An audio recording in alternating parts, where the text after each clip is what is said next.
Hey everyone, thanks for checking out my channel. In this video, we're going to go over a flexor mass strain of the forearm. So what is a flexor mass strain? What do those symptoms look like? And so what you're going to have is pain a lot of times on this portion of the forearm, on the inside here, known as the medial aspect of the elbow. There's a group of muscles that attach to this medial epicondyle area of the humerus, and then those muscles and their tendons run down in the wrist and the hand. And so you may notice pain in this inside area. You may have weakness when you try to grip things, or you may have difficulty, holding on to things, maybe dropping them. You can even have pain or sensation that radiates down into the small finger, the ring finger, even on the inside of the arm here in the upper arm area.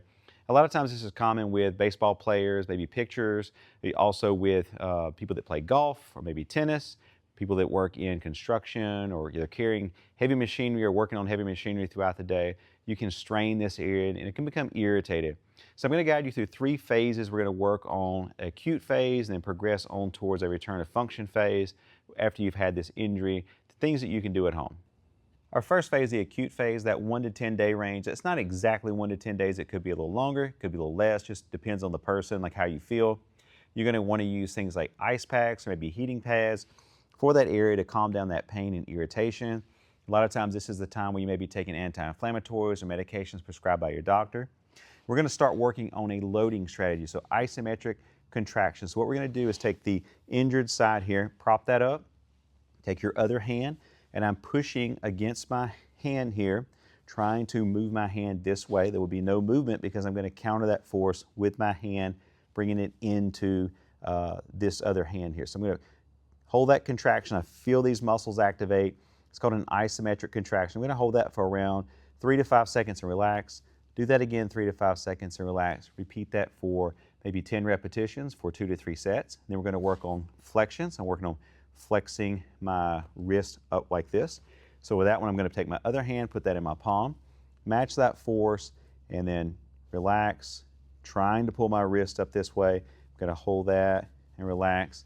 You're going to repeat that again for 2 to 3 sets, maybe of 10, even up to 15 repetitions. Now with that, people ask how much force should you put into that? Initially, just start very light. So you feel that contraction, you're not doing much, but just kind of meeting or matching that resistance. That's going to be with ulnar deviation this way and flexion coming up this way. Then we're going to add a stretch in. So what you're going to do is going to bring the wrist into an extended position, take your other hand and pull back. You're going to feel that stretch all the way down. If that's too uncomfortable, back off a little bit. You don't have to go all the way, really aggressive at first. Just hold that stretch for around 20 to 30 seconds and relax. Go back in, hold that for 20 to 30 seconds and relax. And just repeat that several times a day.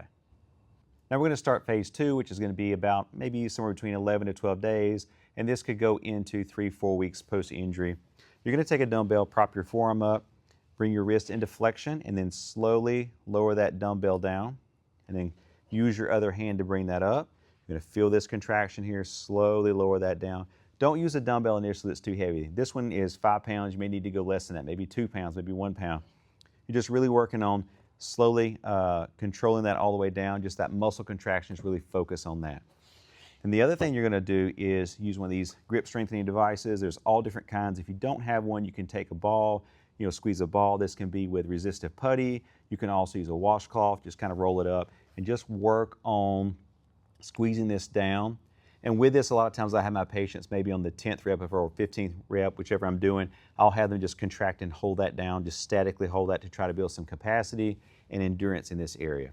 I'm also going to continue with that stretching technique like this. I do like that stretching movement. Continue to do that one throughout the day. And you may still be using heat or ice or just whichever you prefer. Now moving into phase 3, this is our final phase before we return back to work or normal function or sport. You're going to continue with that hand strengthening tool. Again, just kind of increasing how many reps, sets that you're doing, and also how long you're holding that for. And then you're going to want to adjust that resistance so that it's more resistance, it's more difficult to do. Now we're going to take a heavier dumbbell. We're going to work on the full isotonic contraction. So isotonic meaning there's going to be a concentric, so we're going to pull it up, and then that eccentric we're going to come all the way down, and then all the way back up, and all the way back down. Nice, slow, and control. Repeat that for 3 to 4 sets of 10 to 15 repetitions. Our last movement in phase 3 is just going to be a bicep curl. So you're going to take a dumbbell, initially start light, and you can increase it and just work on bicep curls. You can also start with your palm facing towards your body, and as you come up, kind of rotate. It's known as supination. Rotate the palm so it's facing upwards, and then come back down. Repeat that for 3 to 4 sets of 10 to 15 repetitions. Thanks so much for watching. If this video helps with your flexor mass strain recovery, be sure and hit that subscribe button. That way you can stay up to date on all my content.